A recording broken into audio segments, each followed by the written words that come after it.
السلام عليكم يا شباب، ايه الاخبار؟ يا رب تكونوا باحسن حال. لو انت وصلت لامارات جديد ونفسك تشتغل بس لسه ما عندكش خبرة او حتى مش قوي في اللغة، ما تقلقش، في فرص كبيرة حقيقية تقدر تبتدي منها فورا وبدون تعقيدات. في الفيديو ده هنتكلم عن اهم الوظائف في الامارات، مش محتاجة لا خبرة ولا لغة ولا اي حاجة. هقول لك المرتبات واماكن الشغل وازاي تقدم كمان. خليك معايا للنهاية علشان اقول لك على اسرع طريقة تضمن شغل خلال اسبوع او اقل.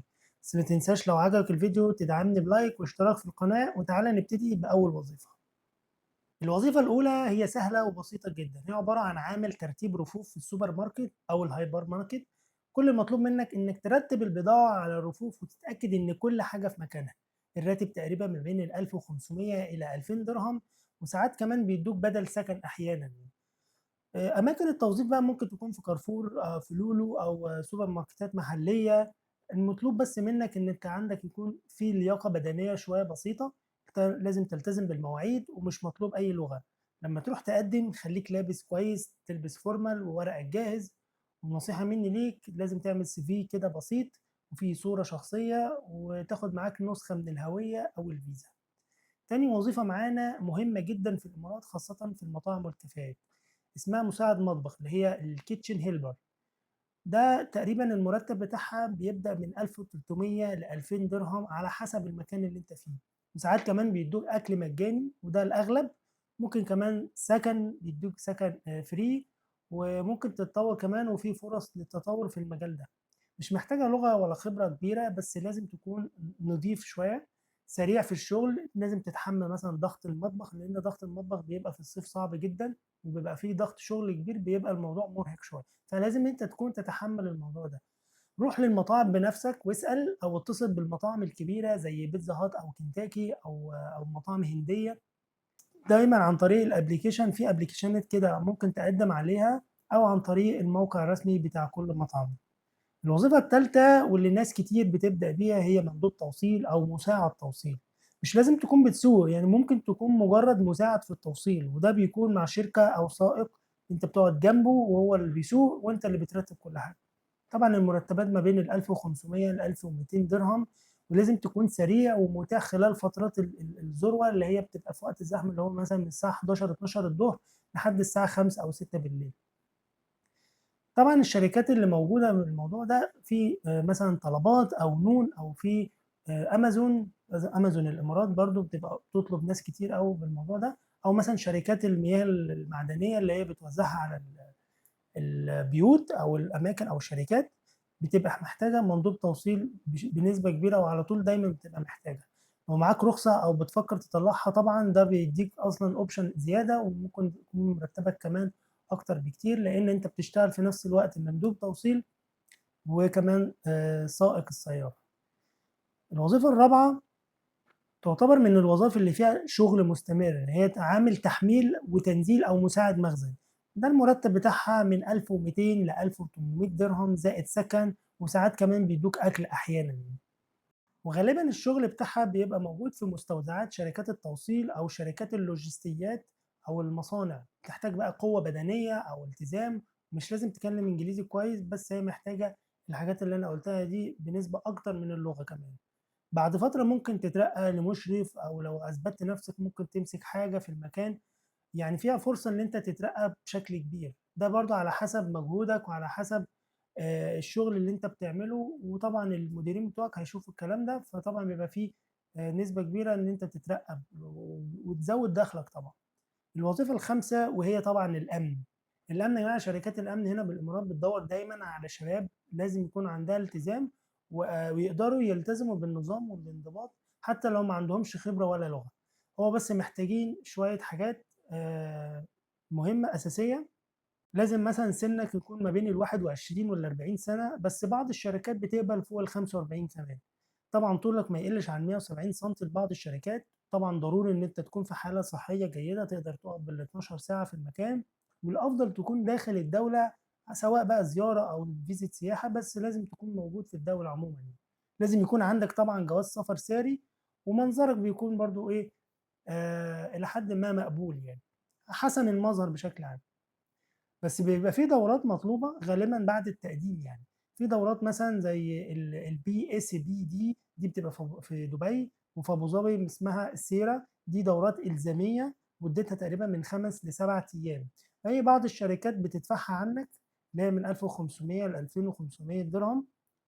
ده ممكن يكونوا هم بيخصموها أو بالاتفاق معاك بيخصموها من الراتب، أو ممكن هم يدفعوها عنك بشكل عام، أنت ما بتدفعش حاجة. طبعا بتحصل على شهادة بعدها تقدر تشتغل بيها بسكيورتي جارد بعد اجتيازها. ممكن بقى تشتغل بقى حارس بقى في أبراج أو مباني أو مولات، تراقب كاميرات، تفتيش على الهويات في البوابات. ممكن تكتب تقارير أمنية يومية، مساعدة الجمهور في حاجة، حد محتاج مساعدة ولا حاجة أنت بتساعده. بس هي بتبقى شغلانة مرهقة شوية إلى حد ما، وبتبقى ساعات العمل بتاعتها طويلة شوية، بتبقى بتوصل ل 12 ساعة بالنظام المعتاد. طبعا بتاخد 6 أيام شغل وبياخد يوم راحة، وبعض الشركات بقى بتدي إيه شيفتات متغيرة، ممكن بنظام ال 8 ساعات بس بتبقى متغيرة كل فترة، بتديك 8 ساعات مختلفة عن اللي قبلها. طبعا الراتب بيبدأ من 1200 درهم أو 1800 درهم، ما بين ال 1800 و 1200. دي الناس اللي بدون خبرة أو لغة. طبعا اللي معاها خبرة أو اللي اجتازت الدورة دي، عندها الدورة اللي أنا قلت عليها من شوية دي برضو من 2500 درهم ل 3000 درهم. دي علشان الدورة والترخيص، تمام. بعض الشركات بتوفر الكلام ده. بيدوك بقى سكن مشترك، يديك مواصلات، بيديك مثلا زي رسمي، تأمين صحي، بيديك إقامة لو شركة كويسة بتديك إقامة على الشركة. كل ده بيبقى مميزات للأمن يعني. طبعا انت بتشتغل مثلا في شركات خاصة زي ترانس جارد، دي مهمة جدا، من اكبر الشركات هنا الامن في الامارات. اللي هي ترانس جارد دي لازم اول ما تيجي تقدم فيها لو انت حابب تشتغل في الامن. وكمان اللي هي الاميريت سكيورتي، دي برضو بتشتغل برضو من ضمن الشركات الكويسة قوي في الامارات. تشتغل بقى في مولات ومراكز تجارية، مستشفيات، مدارس، جامعات، ابراج سكنية زي ما انا قلت كده. طب تدور على يعني ازاي بقى تحصل على الوظيفه دي او الوظيفه عموما في الامارات؟ لازم تدخل على الامارات بفيزا سياحه او زياره الاول. بعد كده بتظبط سي في كويس كده، يعني يعبر عن نفسك بس يكون بسيط، ما يبقاش اللي انت ماليه اوراق او كتير. هو بتبقى صفحه واحده او صفحتين بالكتير قوي، تكتب فيها بياناتك المهمه وخبراتك، تحط صورتك الشخصيه. لازم تكون مستعد تشتغل في اي وقت، وتقدم مباشره على الشركات او عن طريق المواقع زي دوبيزل او انديد او نكري جولف. كل دي شركات او قصدي مواقع مهمه جدا للتوظيف.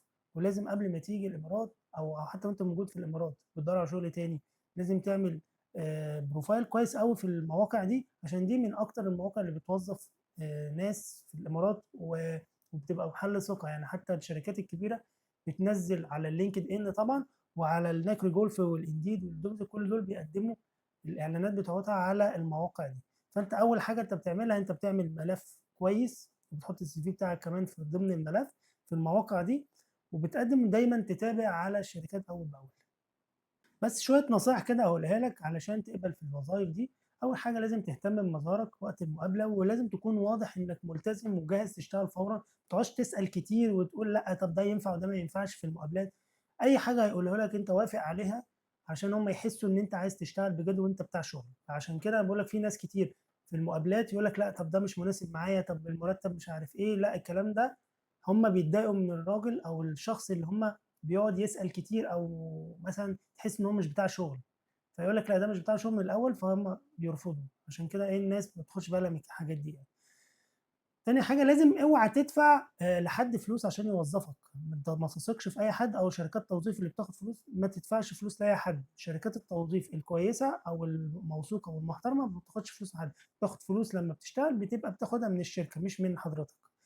تاني حاجة اشتغل مع شركات رسمية فقط، ولازم تقرا العقد كويس إن شاء الله لما تشتغل، واعرف إن كان في سكن ولا لأ، وفي بدل مواصلات ولا لأ. واسأل عن أجازاتك الشهرية والدوام الأسبوعي، ده عادي جدا.